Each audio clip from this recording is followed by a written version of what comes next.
even with the conversations with Corey here. We're going to do that. Now, we got to get to some comedy here, and we're going to talk about TuRae's got a lot of great upcoming shows. TuRae is the king of comedy in Philadelphia. Kevin Hart, please. Drone can dream of that. So we got TuRae here, who has been a legend, not only throughout the country, but also in Philadelphia, and also getting a start at the Laugh House. Really built himself up. National name, and even though he's got to deal with crazy neighbors, which he shouldn't have to at this level of comedy, but he has to, and he still loves it, man, because that gives him comedy. Yeah. So the first thing I got to ask you, man, we talked a lot before, man, and I can't, I can't even begin to express my appreciation you coming on the show, because you are.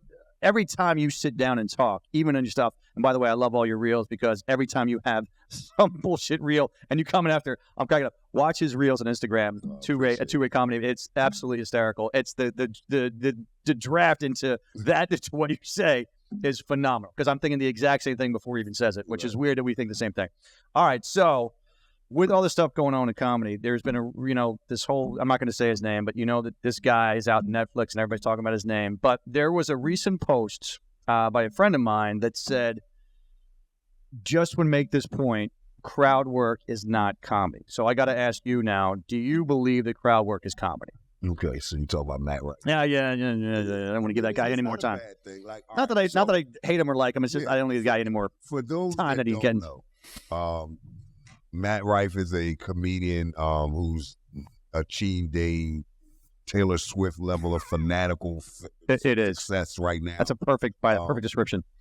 From his YouTube videos with crowd work. It's also happened for a couple other comedians. Nate Jackson comes to mind, who did the same thing on TikTok. His numbers shot up. He's now selling out. He's not arenas yet. He's not at Matt Rife level, but right. For where Nate Jackson was to where he is now, he's selling out theaters, he's adding shows. Right. So he's doing good. And it's all coming from the success on YouTube, because here's two guys, both Matt and Nate, they've been doing comedy over 15 years. Right. I did Comic View in 2013 when I was a writer on Comic View. Matt Rife didn't even tape. Like, they were trying to get him on to tape. Yeah. So okay. Nothing's overnight, as people see. Mm-hmm. Right? But another thing with it is this, man. It's this thing and this algorithm. Like you said, you watch his reels. Right. Well, that's what I'm doing, as opposed to doing crowd work videos. But you gotta feed the algorithm, right? Right. So what's happened is a lot of comedians, you can't, like, you can go to my page and you can see I got sets up, but damn, how many sets am I supposed to put up on reels? Mm-hmm. So after a while, you run out of shit to post. So what can you post this throwaway? Crowd work. When you if you go to a show, I'm sure, I'm not sure, but every comedian is not doing an hour of crowd work. It's normally like 15 minutes or maybe 10 minutes where you first step on stage, sure, and get into your set. Well, what they're doing is they're taking that 10 minutes, cutting it up, and putting it out on reels. Right. And the reels are getting plays. And so people are interacting with these reels, and now it's like, oh my God, this comedian is so funny. When it's like, but it's not that crowd work is not comedy, to speak directly to that post. It's what the internet is doing with comedy. And the reason why you see so many crowd work videos is because comedians can throw that away. You can literally post crowd work videos all day. Right. It never takes away from your set. There's still that exists in comedians' head. Like, right. I don't want people to see my set before they see it. So there's still that. So right. That's why crowd work is now. But what's happening is just like Steph Curry. Everybody working on their handle, everybody pulling up. So now the next level of comedians is crowd work. And it's like, that's not, you're not going to be able to get through a show when all you can do is crowd work. Right. Unless that's the way the show is slated. Now, right.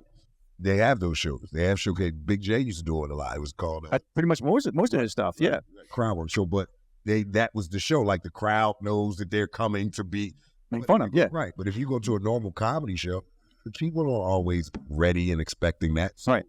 How do you navigate that? So, but to me, that's why you see so much of it, because comedians are trying to feed the algorithm, trying to stay relevant on social media. And that's the easiest way to stay relevant and the most viewable way. Like, you could post a video of you doing a great set. They're not going to watch that. You got to put the crowd work up with the captions. It's fucking short attention span theater, bro. Like, it's out here like, we have studied an art form, and now we got to dumb that shit down so that somebody on TikTok will say we're funny. Yeah. You got 30 seconds to grab them, and then you got another maybe 30 seconds before they leave you. Right. And it might not even be that you funny while you grab them. They might have liked your hair. Yeah. And now they're on your page. Well, not your hair. Like my son, he did the video when y'all did the videos for me saying for my birthday. Yeah. So my son did one, right? Now my daughter did one, and my daughter edited it up, and she had herself with different camera angles and riding a skateboard. It was very, very, very creative. It was nice. Right. When I looked at the numbers, I said, my son did the higher number. My son did like 9,000 views. My daughters did like 4,000. And when I told him, he's like, I'm surprised. Well, my son has twists in his hair. So I said, people like hair. And I could tell when I was watching this video, his hair was blonde. I said, oh, that's... She did not do that. But that's why. Here's all he was doing was walking and talking, hey, Dad, I love you. Happy birthday. My daughter had colors and editing and music, but his hair was blowing in the wind. And it's like, people like, so like, think about it. You go on my Facebook. I got a video of a kid playing basketball with his dad, nice summer day, 20 views. Motherfucker slapped somebody's head off for 4,000 views in an hour. There's where you go. So, okay. So being nice, nah.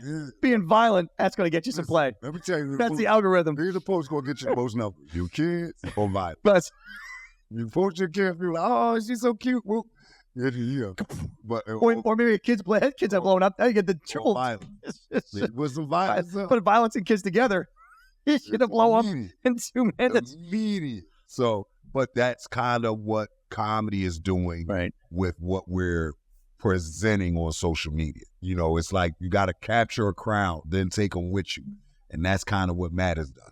He's captured his crowd, then took them with him. Yeah. So, but at the end of the day, that's a great explanation because I figured that was the reason that, like, listen, and I know a lot of comedians who have told me specifically, I only post my crowd work because I'm not posting my material because people take it, people already saw it, whatever you want to say, but I'm not posting my good stuff. I want them to see it and laugh like, oh, I didn't see it, because they've actually said, I don't know if you've experienced it, but the crowd starts yelling out your shit in the middle of your shit because they've seen it. One of the video that went viral that shot my numbers up on Instagram is 13 years old. No shit. I don't know if I posted. I don't know. I think I might have posted it, just the post. And D.L. Hughley saw it. And he called me at 3 a.m. He was like, I literally fell out the bed. I said, I'm thinking something was wrong. He was like, yo. He said, was that the bracelet? The bracelet? That's still my favorite. That's still my favorite bit ever. He said, this is so fucking funny that I wish I had thought of. He said, this shit is, and he reposted it. And that to me is the only thing. But you just see the comments. There were people commenting like, yo, I remember him from comedy. Where you been? Fuck you mean where I been? I've been here.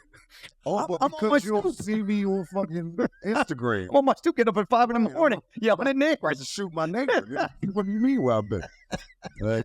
But that's out of sight, out of mind. Right. So on here, it's like you're not on here, so you obviously can't be doing the comedy. Like, no, and then it was like people were like, oh my God, he's been funny. Some dude, one of the comments was like, this dude been funny for decades. I was like, damn. Like, I never really thought about it like that. Well, it's the same thing that happened with Sinbad. People were like, what happened to Sinbad? Like, he's been doing comedy for the whole time. No, he's sick now. Well, he's sick now, but up until like 5 or 6 years, be like, I never heard of Sinbad. I'm like, dude, he's out there. And this is another thing. He's working. Sometimes people be quiet, they just go ahead and make their money here. And for a while, before he had his stroke, that's what Sinbad was doing. He was quietly over here being rich. And he's getting big money. Oh, yeah. And he was going to the improv. He's still doing club work, too. But people, this is the only business where people feel like if they don't know you, how can you possibly be successful? Like, I tell people that, and they're like, what are you doing? I'm like, so you live in a home? Really? How'd you do that? No, like somebody said, like, I got a rumor said that too. They're like, this is all you do? I'm like, yeah, just come. For real. I never heard of you. Like, okay, like that doesn't make it not true. Like, you do a small spot of punchline? Yeah, you're making money on this. Pretty much more money than you. But real fast. So I get that. That's the algorithm. That's what they're doing. But do you consider that? doing crowd work comedy? Because I've seen you seamlessly move in and out, and it's part of what you do. Because that's kind of what I do. I go in to get some relaxation, and I come out and do the material. So do you consider that whether it's a lot, a little, or a whole thing? Right. For you to act like they're not is silly. Right. But I believe you should be able to work a crowd, but I also teach, don't go out in that crowd if you can't swim. Man, exactly. The crowd only take one funny from the crowd. You got to be funny for 40 minutes. Don't take one funny from the crowd to drown you. Oh yeah. Oh yeah. If they top you, it's over, and then they're on their side. Like this dude that was in Georgia, and they was doing a show, and the dude had a ventriloquist act, but he wasn't good. Right. So, we ain't shit, man. People for the most part ain't shit, like really in life. But fucking say, "Little dummy." I said, you ain't supposed to go with that. Oh man. Which one is the dummy? Oh, sure. So what I say is you don't want to offend and you don't want to distract. Like if you can have a conversation with somebody, hey man, what you something? Okay, cool. And that leads you to something that you can say and we can laugh. But what I don't want to do is, that stupid ass hat, blah, blah, blah. And then now you feeling offended. And I move forward and this motherfucker here was a stupid hat, man. And I didn't do anything but just offend you or insult you. I didn't, I didn't make it part of a show or make it part of my material. So I believe that you should be able to work a crowd. You should be able to have a conversation with a crowd, but you should also have something like if this crowd came to entertain. Because I came up, we came up pretty much the same era of comedy. You supposed to have something already. You weren't supposed to wait, if you wait for me to get in, we in the wrong shit. Like, where's your joke? So, but yeah, you should be armed against a crowd because now in comedy, crowds are more interactive. Yes. You should be able to say something back, control that, and get back to your set as opposed to totally unraveling your set or making your set become just you having a conversation with the crowd. Because, after a while, if I'd have paid $40, you talking to this bitch all night. Come ask me some questions. You know what I'm saying? Like, who watching it all the questions? You know what I'm saying? So I be thinking about all this shit because I'm still in the mode of consumer. Right. People pay their money to see us, bro. So it's like, you want to entertain them. I don't always want to be the guy going, well, what do you got? Or what do you want to talk about? Now, it's good for improv and off the top. Right. But, Yeah. I have a story to tell and I want to get to it. Yeah, because that's the way I've always felt too, is that, you better have a couple of things in the holsters. Like if you're going out, you hope it loops back into a point, right? Because I feel you've illustrated perfectly. Like, just don't go out and just start picking on people and doing stupid shit because it could really go against you and can make it really bad. If you're going out there and saying something about his shirt or his hat or something, you're like, well, listen, I bought a hat the other day.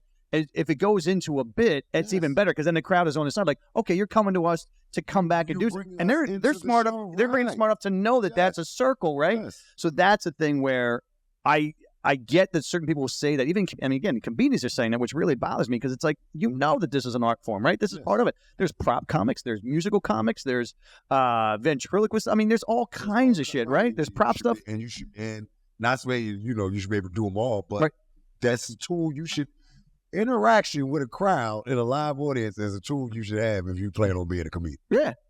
Straight up. Now, when you lose control, that's totally different. But if just having an interaction, and you're absolutely right, it's more bringing people into it. And it's like, if you could say to somebody, man, I had a hat like that. And then now I feel like I'm part of the show. Yeah. He brought me with him. Or I remember that guy said something about my hat, man, but he wasn't talking about it. He was telling me about it. Makes you more memorable. It makes you more likable.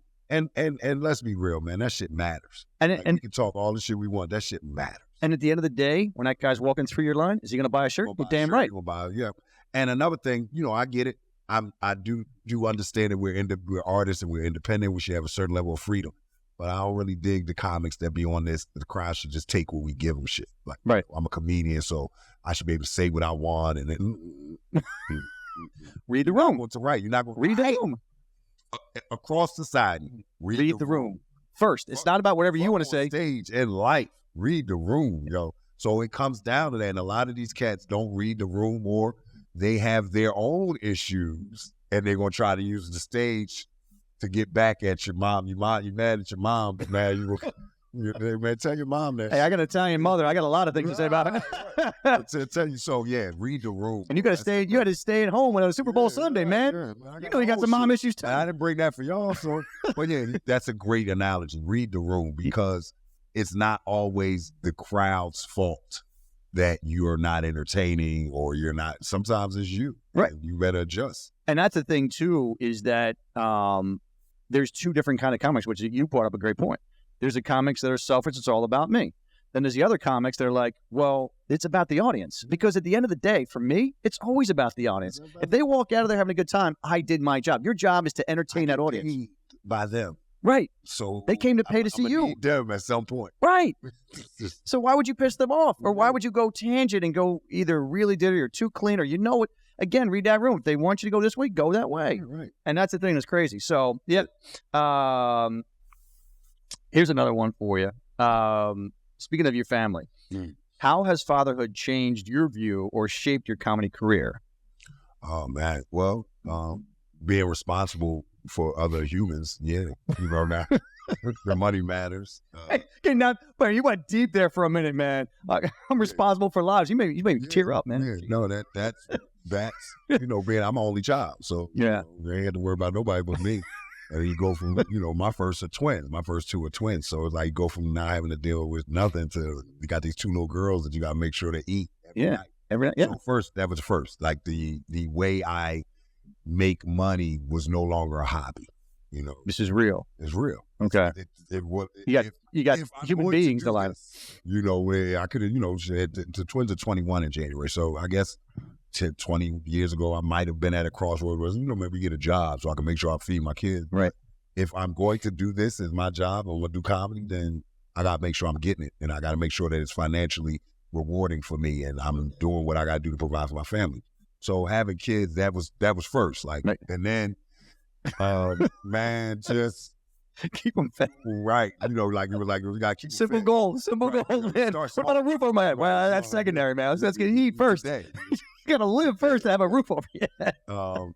But having two girls, oh man, just not knowing all of the things that people would say, you got the girls, they're gonna melt you, and all of that happened. So having two girls and being, dad and protector, and they was with me a lot. Like I would go to the barber shop and have them strapped to my chest, and and my barber would be like, "So what you want me to do with them?" I'm like, "Beat them." It was like with the cape, and he'd be like, "I'm like, they fine. Like you can put the cape on. You put the cape over the kids? Yeah, they be asleep. Like they be asleep. I'm like, they cool. So it was nighttime out there. Like it got dark quick. If they got a little bigger, there was a little. I had a little handheld twin thing, and they'd be in the window. But what I'm saying is, I never it wasn't like go somewhere. The window people think it's for sale. Look at the twins for sale. Look at that shit. How much you want for those? It was like it's like I would never go nowhere, without them. So I was close to them, and watching them grow up, and I mean the material from kids, man, crazy. It's just because it's like you can't believe it. You reflect on when you was a kid and just how your parents was. But it's so much material. Yeah, because it was just a life change. You go from that's your whole world now. You go right. So yeah, for me it was. Was it double the PMS? Oh man, you know what's funny? Like I said, the material. I thought it was right because they twins, right? Right. So I go in. They're double angry. I go in with the speech lesson. It's a part of life, and you're a woman, and don't worry about it. And I'm talking from your experience of having your periods. I'm talking. Dad, don't worry. It's not nothing to be ashamed. Right. So TuRae looking at me like, give it a pep talk about PMS. Like, TuRae was like, well, I haven't had a period yet. Sanaya did. I was like, so it's nothing. So it's nothing to worry about. You're gonna be all right. Let me redirect that towards you. Right. I'll save that for you, but listen up so I don't have to repeat it twice. So it was a lot of it was a lot of. Oh man, they're twins, they're sisters, they're close, but they're totally opposite. Okay. So it was like that growing up, dealing with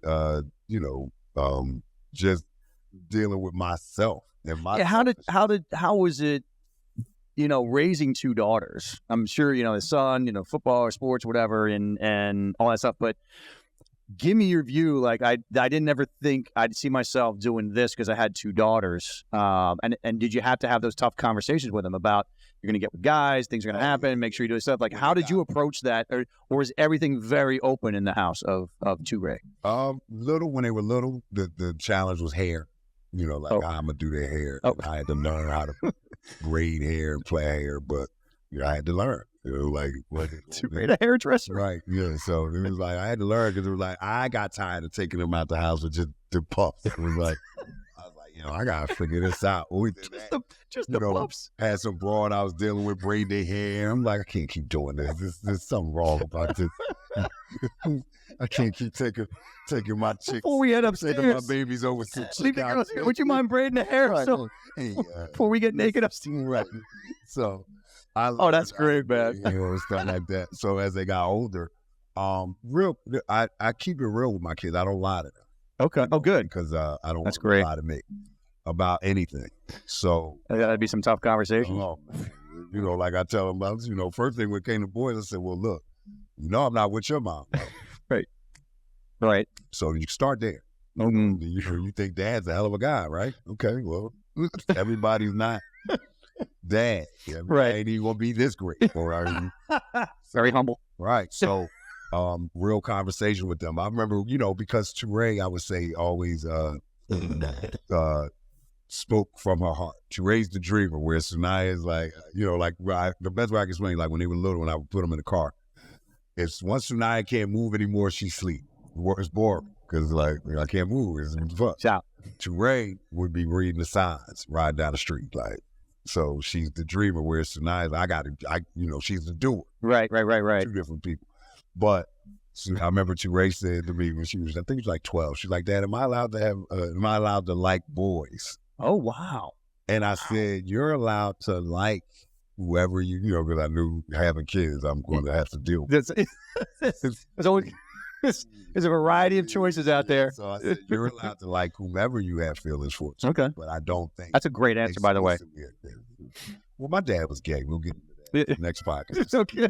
But and not to say that that's why I'm accepting of it. It's just, when they were coming, right? Right. You find out what the kids are, and I knew I was having twins. Yeah. Like, you boys, girls, and I was like, yeah, of course, the macho ego want two boys. Yeah.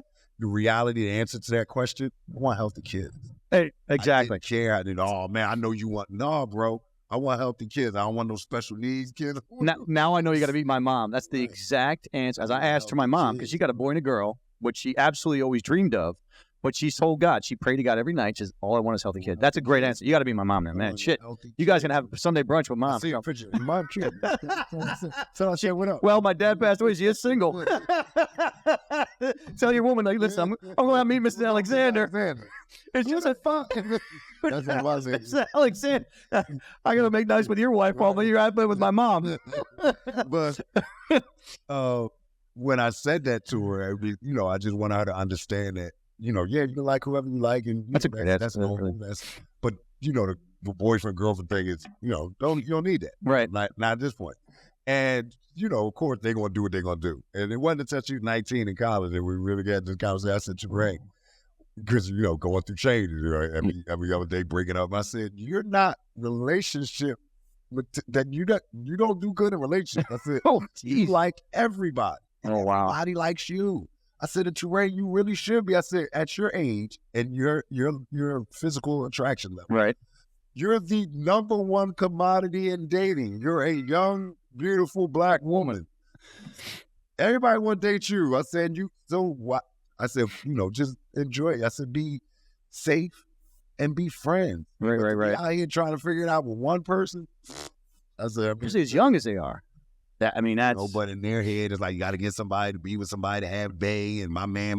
Yeah. So just that, but yeah, I have real conversations with them.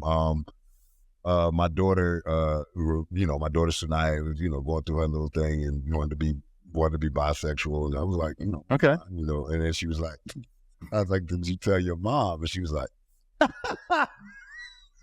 I was like, I don't think you can tell mom that. You got to ease into that conversation. I'm not going to tell your mom. I don't think that that's my place. I said, but I do think you should. Yeah, I don't. Of course. Even though me and their mom not together, I don't ever disrespect their mom or allow them to in my presence. Because they got to have their relationship too. That's a great answer. Another great answer. Yeah. That's not my mom. That's your mom. But at the end of the day, she's a mom. Yeah. I watched her bring y'all in this world. So Yeah. I can't disrespect her on that level. But again, man, having kids, I learn as I go. I just want them to know that they can come to me for anything. If it's, you need me to come get you out the crack house, I'll come get you. But you got to call me. Yeah. You can't be hung up on, well, I'm somewhere I ain't supposed to be. Now, my lady, when we got married, my lady had 3 kids. So her 3 became my 3, and our oldest is 27. Okay. I remember when Munira was 19 and pulled I'm gonna go over here, but I'm over here. And it just so happened, it's like, she told us she was with her grandmother. Right. Just so happened her grandmother called her mom. And so her mom was like, yeah, but tell Munira, blah, blah, blah. She said, what? Tell Munira what? And she said, well, yeah, she over there, right? No, Munira.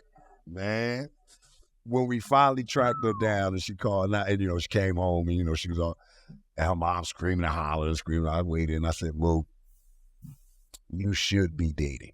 Yeah. You're 19, you should be dating. You should be hanging out at some dude's house. There's all things you should be doing. I said, but we should always know where you at. Yeah. And I'm going to tell you, from man to my little daughter, it's always about that, sweetie. Yeah. I said, you could be Prince Charming, knight shine on him, but it's always about that. You got to know where you are. You know that you're not supposed to be nowhere, he can apply pressure. Okay. I said, you should be able to say, oh, my dad know where I'm at. Now what you want to do? My dad could be here in 20 minutes. So 15 if he cuts a few lights. Your decisions are your own. Yeah. But when you somewhere and you can't go home, you don't want to call your mom. I said, yeah. I said, we should always know where you at. So it is like it is, man. I don't really worry about it. And the crazy thing is I had 5 girls, 3 boys total. I don't worry about my girls. I worry about my girls getting some dumb nigga getting in my dress. Excuse my language on your pocket. But some dumb dude getting in my daughter's ear. Right. And, them doing, I don't worry about them on their normal movements on their own. Yeah. They normally, it's my boys who got to grow up in this cruel world, bro. And it's a cruel world for men. I ain't just going to say black men, for men, period. Yeah. It's a cruel world out here. Yeah. Black men don't get to make mistakes, like that. And then just men, period. If you ain't got your head screwed on right, it's dangerous out here for you as a man, heterosexual, dating, what you're going to do with a woman, how you treat a woman. It's crazy out here right now. So I worry about my boys. That is interesting because it's great seeing, and I say this because I hope we get away from the Me Too, not because of not reporting, but get away from Me Too, that we don't have to worry about this impingement of guys on women that doing this stuff anymore, because I hope we come to a more knowledgeable world that, listen, everybody got to be treated just like we talked about you, and you're like, there's a certain level of respect.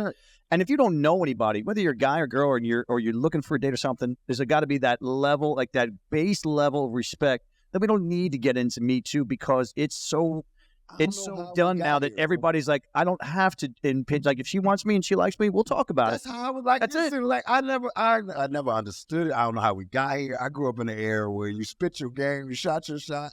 And then if she shoots you down, you walk away. Right. Listen. I don't get it. You walk away with your rum and coke with your head held high, like, I'm like, hey, what's your name? Let's just keep going down the line. I don't know what you get. I got 5. I got 3. And then you would call them. That's it. But I don't understand how we got here, and I don't understand how women became so preyed upon. Yeah. But and it's still, I mean, I see in like the old eras, right? Because that was like, it was very male dominated. I get it. That was a horrible era that, again, at the time though, that seemed, which is weird to say, but that was normal because that's just the way it happened. Yeah. But now that we understand, like, listen, the way it was going on the 70s, even with black and white back in the 1800s, that wasn't right. The way here it is with the men and women in the 40s and 50s, like, that wasn't right. So all this time now, we're still having problems with racism, sexism, all this stuff with guys pressuring women, or even women pressuring guys, whatever it is. It's like, we're in an era where it's like, I can't believe that it's still it's a problem that isn't receding. It's probably not growing, but it's staying stagnant. I think half of it, man, is people, like I said earlier, people ain't shit generally, right? Right. So I'll agree with that. When you know, and speaking on my kids, it's like that's what I try to instill in my kids: love. Yeah. Now, we love you. You know, you are valuable. You do matter. And, you know, people feel like they're not loved will be out here looking for it or trying to find it and trying to replicate it, as opposed to, this is what love is. It's just, it's what do you call it? There are no conditions on it. You know, we love you because we're related to you, because we grew up with you, because we live with you. So I try to instill that in my children. I try to tell them, you know, that they are good and to be kind, to not be malicious.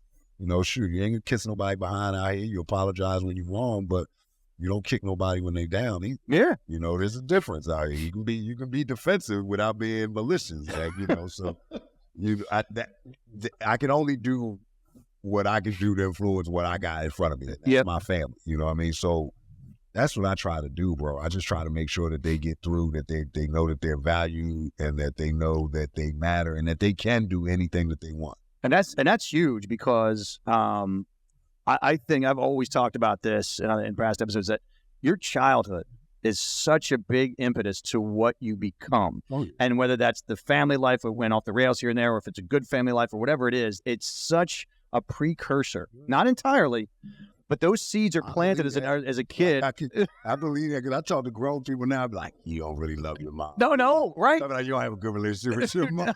I can tell. I'm like, right away, right? And you can see that. It's amazing. And I watched the 2 different episodes. There was Strip Los Angeles, Strip Las Vegas, and I watched them for 2 reasons. You can figure out the first one on your own. The second one, the second reason was just, honestly, I really dig seeing the background of, you know, beyond that facade, right, of just stripping or whatever it is. Did you know that I just saw Las Vegas? They had 6 women that they followed. All 6 women didn't have a male figure. And the one gal that did, who actually was really cool, but the one gal who did, her dad was in the circus. And her dad was constantly traveling. Now, he was there sometimes, but not all the time. And she still really loves her dad. But that definitely, you can say that played a part, that he wasn't there all the time. And saying that you're valued, you're loved, all that stuff. They had a mom. And then this one gal had a mom who was really strict, and that made her act out even more. It's like she's trying to do the job of 2 people, which we all know in today's society you cannot do. You need a male figure and a female figure, or a male and a male, female, whatever you want to do. But you're going to have 2 people that have to raise you, and whether it's separate or together, that is the biggest problem I see, that where you grow up, it's like that's how you were born and raised. That's a huge influence on what you become. My parents weren't together. My mom and dad weren't together when my mom remarried my pop. Yeah. And when I was 8, that became the male figure in my life, you know, and not to say my dad wasn't in my life. My dad was always in my life until he passed away. So I had 2 dads. Right. You know, I had 2 male figures. I had my mom. But my mom didn't lie to me about this world. Like, she would keep that shit 1,000. Like, my mom used to be like, my mom would say, you gotta understand, my mom was 23 when she had me. So, oh my God. I'm basically in it with, like, you know, my dad left when my mom split when I was like 2. So basically from 2 to 8, it's just me and my mom. Okay. Man, my mom, why would she say shit to me? She said, you know, she said, I love you. It would be nice if you loved me, but you have to respect me. Okay. That's the only way this relationship goes. Right? I'll be like, I'm like 3, like, what do you mean? What you talking about? My mom would read. I learned how to read at 3 because my mom would read a page. When we go to, we had an apartment, we used to go to the laundromat. We go to the laundromat, she read a page, I read a page. Right. Read a page, I read a page. That's how I learned how to read. So basically when I got to kindergarten, I was in there like, is it? You want me to color all day? Because I can read Tale of Two Cities for you. Lines, I got all that. Like, what are we doing? We can watch desks. My mom was very hands-on into my formulation as a child. Like, but she wouldn't lie to me. She would say to me things like, you know, you're a black man. Yeah. That means you got to be twice as good to be average. You know, like I got allowance as a kid, you know, not much, a couple dollars, but hey, she better would than say nothing to me, like, your allowance is based on your performance. Your performance now, you just got to go to school. That's all you got to do in life. You just got to go to school. So That's your job till you're 18. So when I brought in a C one time, she said, C is average. You think average kids get allowance? So I never brought in another C. It was like that. Wow. That's how the way of the world. So it was like, and she would tell me like, on the other side of that door, I can't protect you. Right. Once you get out there and you make your decisions, those are your decisions. Right. Hopefully you make the decisions based on the things that you learned on this side of the house. So it was like, man, like, so your mom can preach. Their mom can preach. And by the way, first day I got left home with the twins. The first day they were, because me and their mom was together for like 2 must be the thing, because I was with their mom till I was. I was like, you know what? I'm following your dad. I'm out of here. Hey man, Dad, what you got? 2 years old. Yeah, that's it. So, but I remember the first day their mom left me home when she had to go back, after maternity leave. And man, I think I called my mom 50 times on the phone that day, and she damn. 50 times. She better throw the phone. She said, TuRae, there's no rule book. It's a little bit of what you know, a little bit of what you feel, and a little bit of what you heard. She's like, you'll be fine. Wow. And she hung up. And it was like, I got these. She was done with you. 2 girls. They looked like they was little rats and taco, little chicken tacos. I'm like, oh my God. You getting hungry? Oh my God, I didn't know what to do, but I made it through. And, it's because of, I just basically tried to reflect the parenting and upbringing I had to my kids. So. You realize you just compared your money to Sonny from A Bronx Tale? She'd rather be feared than loved? She's Sonny from A Bronx Tale. Would you rather be feared or loved? I'd rather be feared. Because Mom was straight gangster, man. I lived in New York, so I go to New York for the summer and all that. I come home like first week, your dad, your friend. I'm not your friend. Oh, man. So like when you hear the people say, your mom say, I'm not one of your little friends.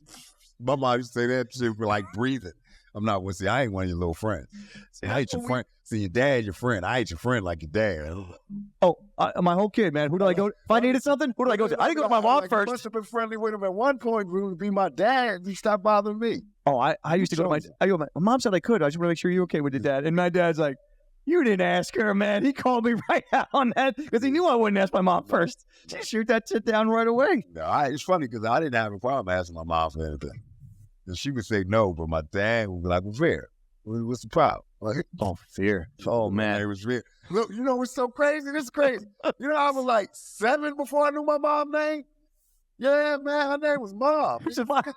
It's your name. Mom Gordon. Mom. It wasn't until it was like somebody was like, what's your mom's real name? Mama? Mom. Like, I think I was in school. Mommy. What's your mom's real name? I was like, Mom. He was like, you don't know your mom's name?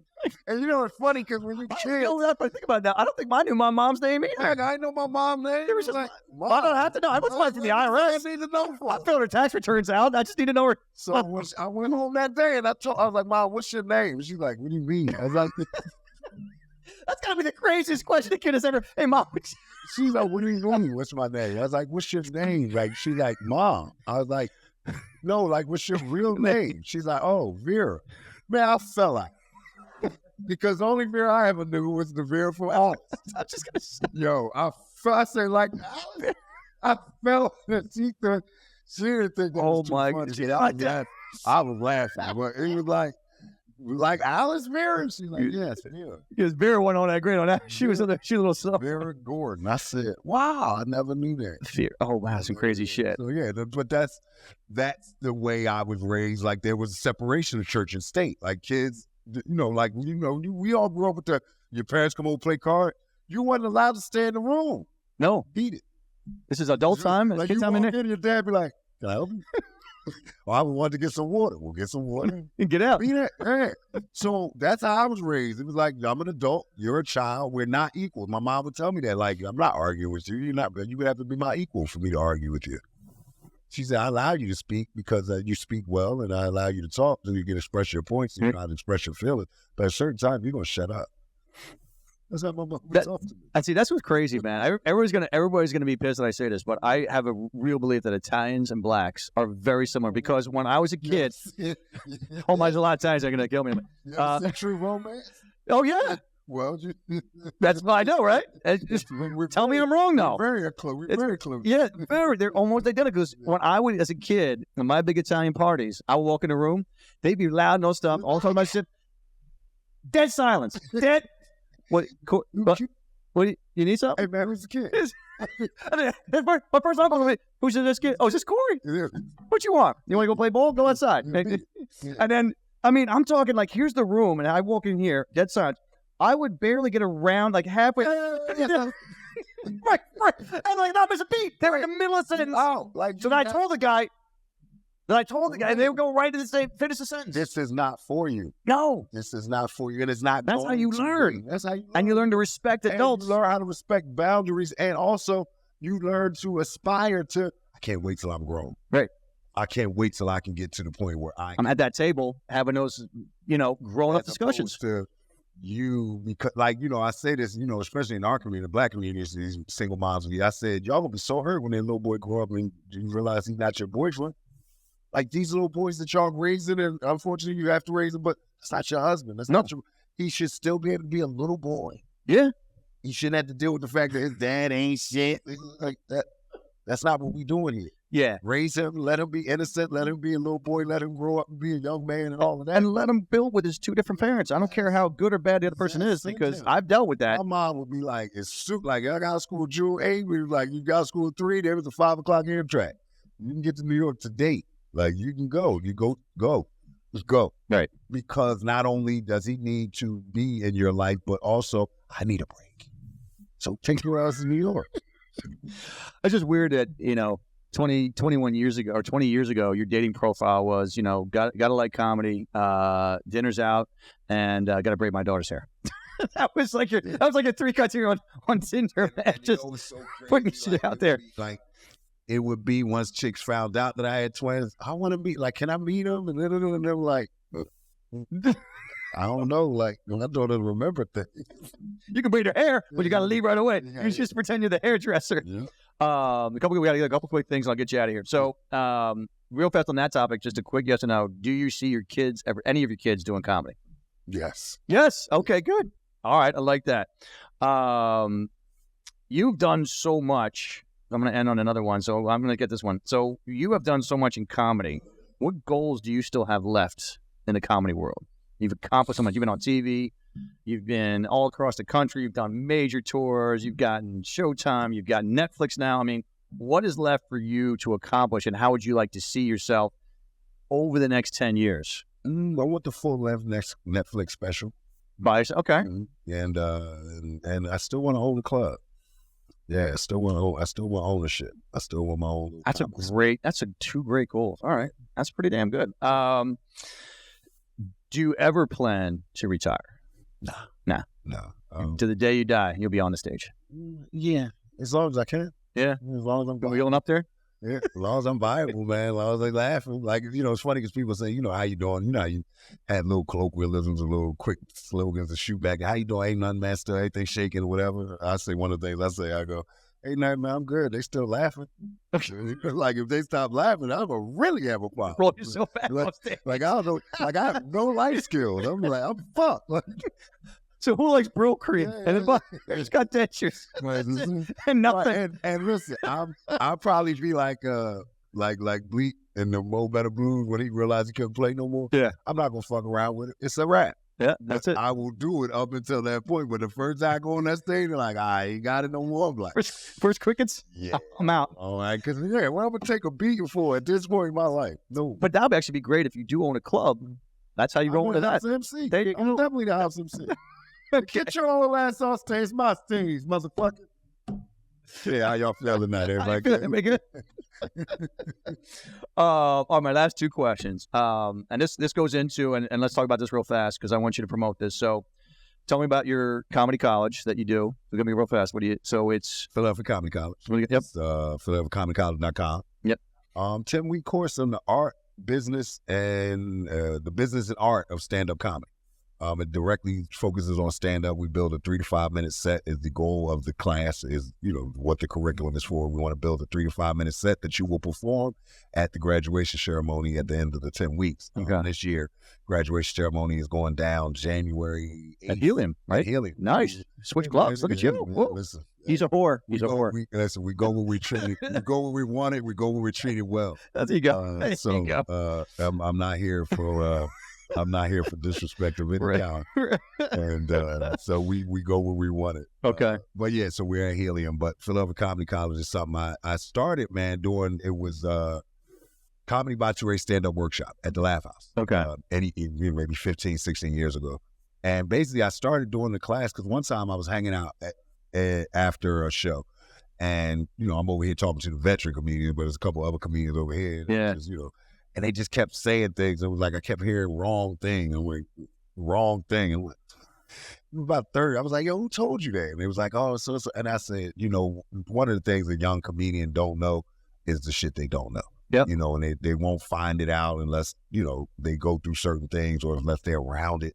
So it was like, what can I do to help? Comedy College. TuRae stand-up workshop. So I started doing that, and I've got 6-7 years. And then Keith Ruffin, I don't know why I say his first name, but Keith from up the block, Philadelphia personality, used to host a show on cable TV called Urban Expressive for many years. Okay. It was like Video Music Box, but Philly. Great documentary, by the way, if you haven't seen it. Video Music Box. Yeah. Right. So good. They should. So he was like, yo, basically his thought was, how can I take TuRae's class without paying for it? So I'm a develop Philadelphia Comedy College. So to hold my tongue there. He developed a business model where basically all I have to do is teach. Okay. Handle all the rest of the administration. And when I say him, I mean Ruffin Vision, his company. Right. Handles the administration, the structure, all of that, the venues. Right. Do all that. All I got to do is come in and teach. So that's been a partnership. Nice. And yeah, it takes a lot of, because, I don't want to feel like tracking people down for money and all of that, which I had to used to do. But now they do it. And it's a great thing, man. It's, we like to say, let me get back to what it is for Philadelphia Comedy College, all this nostalgia. We like to say that Philadelphia Comedy College is a launching pad for any comedy career. Okay. So if you've already been doing it and you just want to get a little better, we can help. If you have never done it and you want to be the best man at your wedding and make a speech, we can help. You know what I'm saying? Yeah. So that's what it really does, man. It does well. And I think this is our 7th year, so the 14th graduating class. Wow, that's incredible. So my subset off of that, it was going to be, what is the best advice you give to young comics coming out of your class? Like, what is there one thing? I'm sure it's a lot of multiple things, but if you had to sum it up with one thing, like, here's my best advice for you young comics now that you've graduated, what do you give them? Stay consistent, stay on stage, stay with the same energy that you got coming through this. It's like a training camp. Yeah. You come out of training camp with a certain level, well, don't lose that, because it's not going to be good week 8. Yeah. Week 10, you could be hurting, hammies. You're not going to go. Yeah. You going to wake up at the crib, got to go do some bullshit podcast that you promised somebody you do. It's fucking 20 degrees. But that was a veiled shot, folks, in case you missed that one. Rewind that back. Rewind that back, Jim. Make a note of that time. You're still going to have somebody won't be back on the podcast. It ain't always going to be sweet like this. Right. But you got this energy and momentum from coming out of this class. Keep it going. That's great. On stage. Stay on stage, man. And you know this to be true. The opportunities are going to come from you being on stage. Yep. Not really going to come from you sitting home and somebody going, hey, man, I see you 2 weeks ago. You was funny then. It's pretty much going to happen. They're going to walk up on you like, bro, I got a show for you. I got an opportunity for you. So stay on stage. Okay. I'm going to get you on this one. So here's my final one. Give me your Comedy Mount Rushmore. And it could be anybody, even famous, not famous, whatever it is. But give me your Comedy Mount Rushmore. The 4 guys, gals, mix of guys and gals that you got. 4 only, man, because it's Mount Rushmore.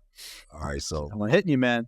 Can you put my girl Sommore up there? I got to put Sommore up there. Okay, Sommore, that's fine. Oh, okay. Crusher, very good. Hilarious. Very, very funny young lady. She's also kissing up his. She should bring some more. Yeah, she's shout out to Sommore. Well, to be dating the Toledo Funny Bone this weekend. Okay, December 1st and 2nd with Sommore. In case you're out in Toledo. Charlie Goodnight's December 8th, 9th, and 10th with Sommore. Shout out to Pat House, who's also going to be down at Charlie Goodnight's that same weekend, so we're going to hang out. Okay. Sommore, Eddie Murphy, Richard Pryor, George Carlin. Wow. Eddie Murphy, George Carlin, Sommore, and what was the 4th? Richard Pryor. So Sommore, of course, self-explanatory. Yeah. Just to me, man, like a phenomenal comedian. Probably doesn't get enough respect because she's a woman.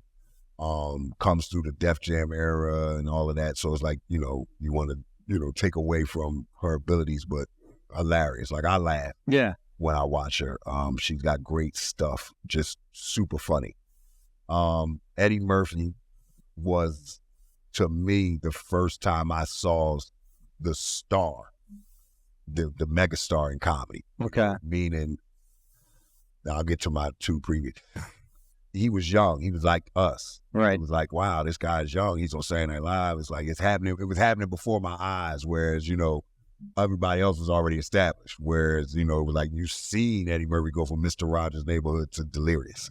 So that was the, and if it wasn't for Delirious, I don't think I'd be a comedian. Get out. A friend of mine, Ed Pickney, shout out to Ed Pickney. Little Ed Pickney? Nah. Okay. I was going to say, wait a minute. Yeah. Ed could play ball, though, but nothing like that. Shout out to Ed Pickney. There was a bootleg copy of Eddie Murphy Raw, because Eddie Murphy Raw, Delirious was a tour. Yeah. So there was a bootleg copy that existed back in the day, only on Betamax. Oh. Where that is really going backwards. Right, it was the DC show. Okay. He had on a white leather outfit. Okay. So Ed had a copy of this show. He used to watch it on Betamax and come to school every day and act it out.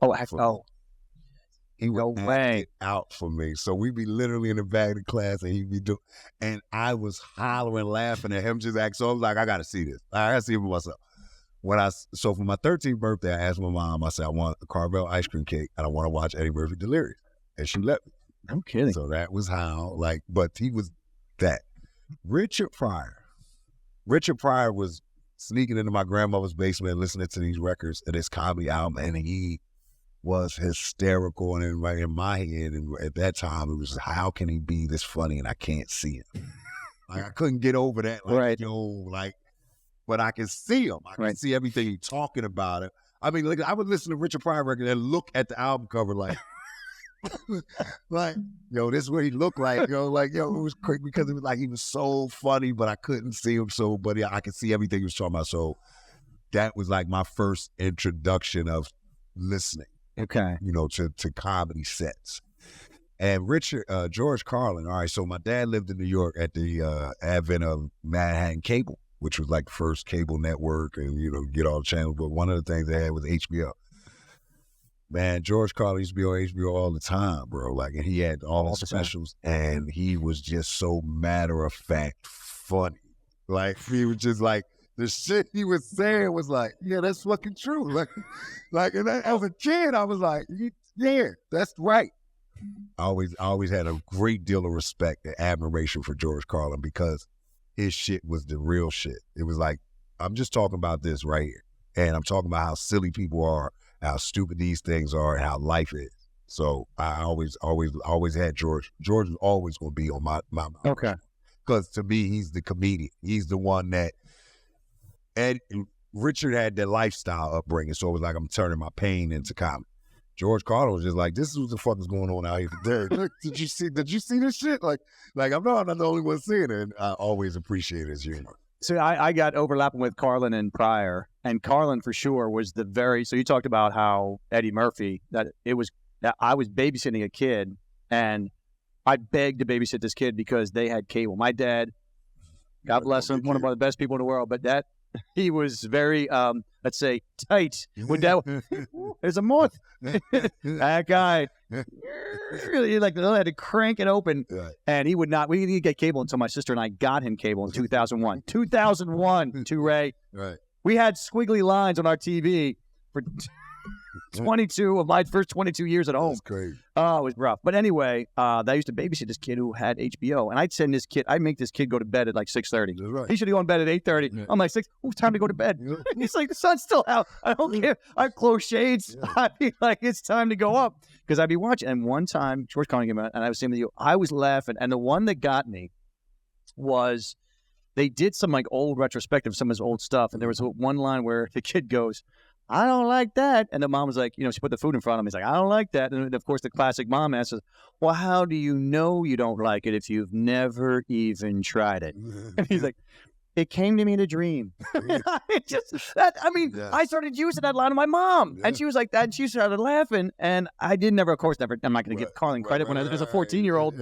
I'm not going to give him his patent on that. Yeah. But that, I mean, even as a kid, you could relate to no matter whatever it is. It was matter of fact funny. It was like, and it was everyday shit like you were talking about. Yeah, all you had to do was have a brain, and you would find this funny. And Pryor, because when I watched his stand-up, that was the first person I watched all these comedians. That was started me as a 14-year-old. I started watching comedy every weekend on the Fox. And on Philadelphia Fox, they had stand-up live Fox every Friday night, and I'd watch it. And I would tape Letterman if there was a guy on I liked or a gal on I liked. So I read all that time. And I had talk about tapes, man. I had a billion. I taped every night, and he was the first guy I saw that Carlin was that just mellifluous, right? He was going right through, but Pryor was the first guy I saw that was talking to me. He was just having a conversation, and was so fucking funny. Just having I mean, that was another level of comedic genius that you could sit there and have a discussion. With 300, 500, with 1,000, whatever it was that in that one, the Sunset Bowl. I mean, Sunset, Sunset Strip. It was like, dude, this guy is just standing there, and it's almost like Patrice, right? Where it doesn't seem like he wrote any of this down. Carlin, we've known, was meticulous, wrote everything to the exact word. Yep. Whereas Pryor and like Patrice, those kind of guys, it never dawned on them. They're like, I'm not ready. I'm just going to talk about. I got subjects, right? And I don't know if you watched the Comedy Store. The documentary they had on Showtime too, but you got to see that. But there was the one thing where they talked about Pryor where they said this was a story about him, and I couldn't believe they started with this. They go, well, he would come in like on a Monday, Tuesday night, and he would go up, he'd take his time, and he'd go up there for 20, 30 minutes, not one laugh. I'm like, wow. I'm like, that felt me feel so good. That like, okay, so even Pryor, like Wednesday night, maybe 20 minutes, he got about 10 minutes worth of laugh. Thursday night, maybe about 15 out of 20 minutes left. Friday, Saturday night, crushed. 20 minutes nonstop. He would start on a Tuesday, and by Friday, had it tight. And that's it, because he live on the Sunset Strip. The one we see is the second performance. He bombed. He felt as though he didn't do well. First, oh, no kidding! Right back the next day. That's why if you see him when he walking, it's like that aggressive walk to the stage, because it's like he didn't do well the first night. So I didn't know that. Came back, and it was like the crowd was kind of hostile, waiting against him. So but he felt as though he didn't do well the first night. And then what you see that we watch as the classic live on the Sunset Strip is the second night. No kidding. Well, again, even still, the way that he could, I think that set a whole different precedent of comedy. That it wasn't have to be this scripted, this joke, mic stand here. Sure. That he's moving around.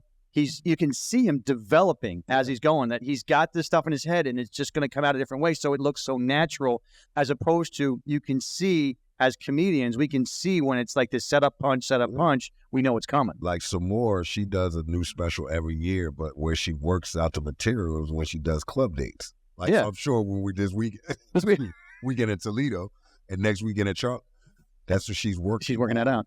So to work your material out in front of the sold out weekend crowds is crazy. Yeah. But that's what she does. Yeah. Whereas you might see me at Wilson's, y'all shoot something out, see how it go.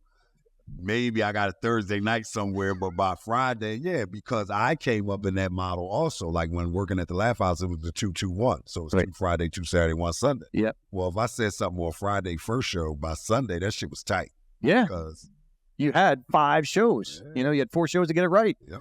And that's amazing. So, well, TuRae, my guy, thank you as always. Thank you, bro.